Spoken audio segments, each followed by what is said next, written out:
કેશોદ સંધિ શાળા પાસે રહેતા મુસ્લિમ પરિવારના પુત્ર મોહમ્મદ યુસુફ અલી હુસેન મલેક નામના 25 વર્ષીય યુવાન આફ્રિકા કોંગો કિન્શાસામાં 33 મહિનાથી કેશોદના એક મહિલા એજન્ટ મારફતે અનેક સપનાઓ લઈ રોજી રોજગાર કમાવા ગયો હતો। તારીખ 2/9ના રોજ આફ્રિકામાં તેમનું રહસ્યમય સંજોગોમાં મૃત્યુ થયું હતું, જેની જાણ પરિવારજનોને થતા પરિવાર પર આભ તૂટી પડ્યું હતું।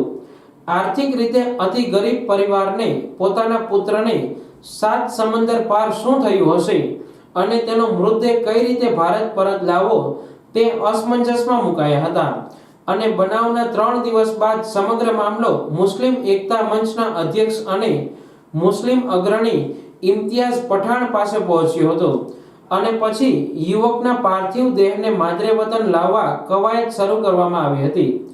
ઇમ્તિયાઝ પઠાણ દ્વારા આફ્રિકામાં ઇન્ડિયન એમ્બેસીના મુખ્ય અધિકારી વિષ્ણુ દયાલ મોટોનો સંપર્ક કરાયો હતો અને વિદેશ મંત્રાલયના અધિકારીઓને તાકીદ કરાઈ કે સાથે કેન્દ્રીય મંત્રી અને સાંસદ મનસુખભાઈ માંડવિયાનું પણ ધ્યાન દોરાયું હતું।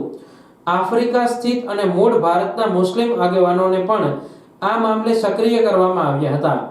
કાયદાકીય તેમજ સામાજિક તમામ પ્રયત્નો શરૂ થતા યુવક મોહમ્મદ યુસુફના મૃતદેહને આફ્રિકાથી ભારત લાવવા માટે કવાયત શરૂ કરવામાં આવી હતી અને અંતે મૃતક યુવક મોહમ્મદ યુસુફનો દેહ વિમાન મારફતે ઇથોપિયાથી મુંબઈ અને મુંબઈથી રાજકોટ વિમાન મારફતે પહોંચતા ત્યાંથી ગરીબ પરિવારના લાડકવાયાનો મૃતદેહ જમીન માર્ગે કેશોદ પહોંચતા પરિવારજનોનો આક્રંદ ગુંજી ઉઠ્યો હતો। યુવકના પિતા 11 વર્ષ પહેલા મૃત્યુ પામ્યા હતા। પરિવારમાં યુવકના માતા અને એક નાનો ભાઈ છે।